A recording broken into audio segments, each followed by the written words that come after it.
going.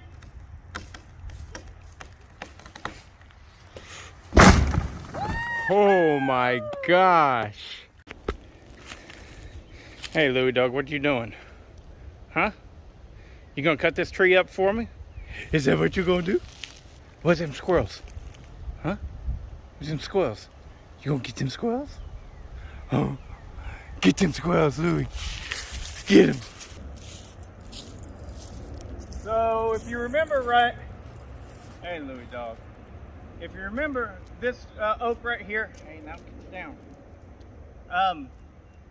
It was hollow at the trunk.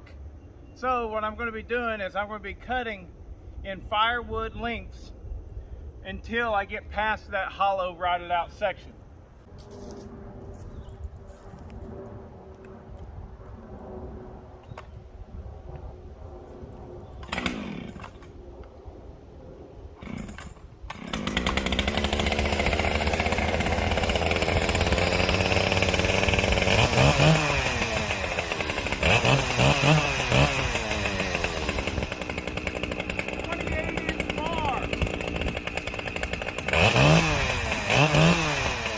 Uh-huh.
Okay, I'm going to cut one more firewood section off of this, and then I'm going to make a 10-foot cant. This thing's huge. I don't think my tractor will even lift a 10-foot cant of it, but it might. If it doesn't, then I'll cut it shorter as I need to. But for now, cut one more section of firewood off of it, and then 10-footer. Oh, it's a nice saw. I like it a lot. Oh, let's do the left-handed cool guy start.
Completely solid, yeah.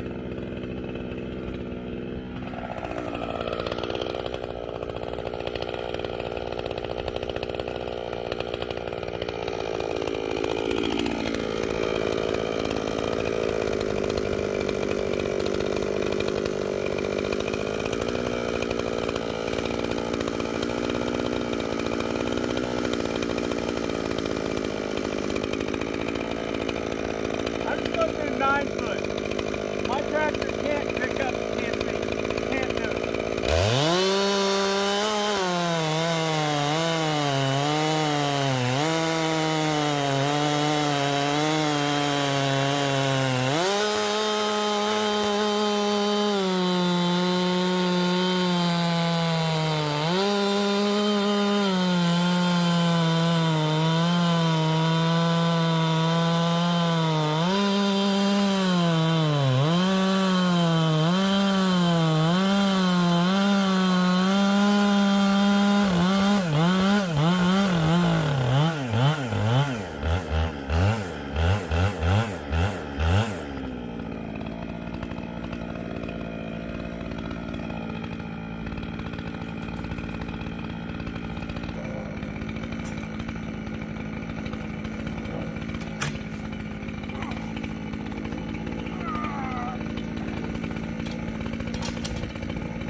That's a big mother trucker.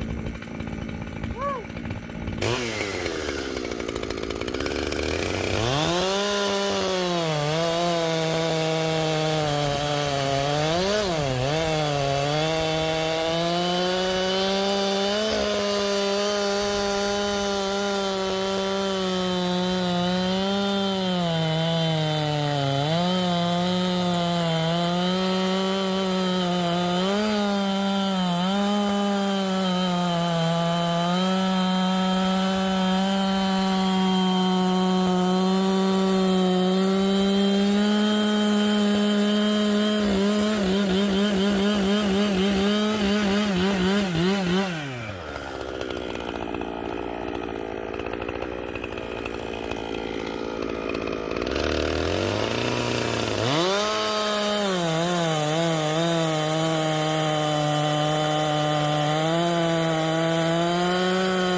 All right, so this is it. Time to cut.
Okay, so now I'm going to go modify this beauty. It might take me 2 or 3 days, you know, because I just have other things and stuff like that. But I won't sharpen the chain, won't do anything to it but my performance modifications. I'm going to port and polish it, and I'll probably go ahead and build a different tuned exhaust for it as well. And we'll see what we come up with. Yeah! Okay, so what's the verdict? Is it worth a damn? I think so. I think it's a jam-up saw. I really like it. It's got good power. You got to remember, you know, you see this 28-inch bar, and you get all kinds of comments with all kinds of different folks. Some folks don't mind just letting a saw chew away at a log. Other folks want a saw that they can muscle through. So everything is subjective here, guys. You know, one person might say that their Echo pulls a 28-inch bar no problem. Then the other person might say, my Echo really kind of struggles with a 24-inch bar. So, and it's the same saw. And you go, well, the difference is in the operator. So this did just fine with a 28-inch bar, because I was just letting it do its work, you know? It had no issue whatsoever. If I was the kind of person that wanted to really torque on it and lean hard on it, then yeah, this thing's gonna go, hey, hold on, no. You don't wanna do that. So, it's all potato. Eric, like you were saying that the 590 would pull a 28-inch bar no problem. To me, that's complete and utter bullshit. You know, but that's the difference in operators. That's it. You might be okay with it just chewing away and stuff like that, but I don't run a 24-inch bar, which is what my 590 came with. I don't run a 24-inch bar on that because I feel like it's too big. It's all personal preference. You know, the operator running the saw, if you're the kind of person that just likes to just go for it, then yeah, you can get away with a big saw. Also, not to mention, sharpening chain is absolutely critical. Let me tell you, you cannot push that saw through as fast as that chain is turning. So if you're amazing at sharpening a chain, you can pull a longer bar. I'm okay at sharpening a chain. I can basically get it out of the box sharp. That's about what I can do, which is it's fine and dandy for me, you know? But you get my drift? I've beaten that horse. I think that this thing's fine with a 28-inch bar. However, I can understand how some people would be like, nah, man, a 24 is where it's at on that saw. And other people would think that this thing should be running a 32-inch bar. Whatever, potato. All I can tell you is how I felt about it and say I liked it. I really liked it. And the only thing that I have bad to say about this, because it's got good power for its size. You know, I think it's actually 72 cc's. No, 73.5 cc's. It's got good power for its size. Nothing spectacular, but it's good. It's got good weight for its size. It's got an amazing air filtration system. It just doesn't get any better than that. It's fantastic. What else can I say about it? The only negative thing that I can come up with is the plastics have sun faded, and they do really quickly on these things. And I don't know what the deal is with that. Like, you can see here, maybe you can or can't. Like this right here, this is the operator presence lever. It's plastic. Orange is the day it was made, probably. Whereas this used to match that orange color. And now it's like this burnt orange instead of a bright, vibrant orange that these Echoes are known for. Sometimes can be almost a red. It's sun faded like bad. And I'm like, man, that sucks. So, but you know, that's just an appearance thing. A lot of people don't give a damn how a saw looks. They actually almost want it to look a little weathered. Me, I like my stuff pretty. So, you know, I just do. So, but yeah, I'm looking forward to getting in there and messing around with it. I got to really concentrate on this one, so I won't be having the camera going, and I'll show you at the end, but I'm just going to get in there, concentrate, do the best that I can, and see what we come up with. All right? Until next time, folks. It's going to take me a few days probably because stuff pops up. It always does. But see ya. You know what? There was one more thing. Randy, he thinks this is fine and everything. He wants more power, which is why I have it. But his feller, TJ, does not like this saw at all. You know, and contrary to that, he really likes the Husqvarna 572. He's like, man, that thing's wicked. That thing's bad. It's got all kinds of power and stuff. And I ran both of them on the same day, and the differences was not discernible. I mean, potato. It goes back to the operator and what you personally like. It's weird how. That's why I came up with that whole Woodsman whack-off thing. Because you hear stuff constantly, you know? And what is there to believe? You know, you'll have, like, great example is whenever I put the Thunder Kitten against the 500i. The Thunder Kitten can never outcut that 500i. However, it can hold its own if the situations are kind of bent, skewed in its favor. Right, which they were on that day. Every time we made a cut on that log, the log got bigger and bigger by a considerable amount because it was right there at the turn, right? So every half of an inch gave you 2 or 3 inches on the actual log. So plus skip tooth chain that possibly wasn't all that sharp on that 500i versus the full tooth 325 chain on the Thunder Kitten that was definitely very sharp. So anyways, but Randy wants me to get this thing to outcut that 500i. So I'm going to do my best. We'll see what happens. I ran the 500i, and I gotta say, I think I can make this thing outcut it. Because I really liked that 500i, but it wasn't superhuman. You know, it wasn't like the Superman of chainsaws. It was still just a chainsaw. And so I think that I can make this thing sing, and we'll see. We'll see what happens. Now, that's enough. And TJ, you're definitely going to like this better than the 572 after I get done with it. The only thing it's going to be missing is that full wrap handle, and you can buy one of those. But yes, this thing's definitely going to outperform the 572. If it don't, then, well, hey, humble pie. I've learned to eat it well and enjoy it.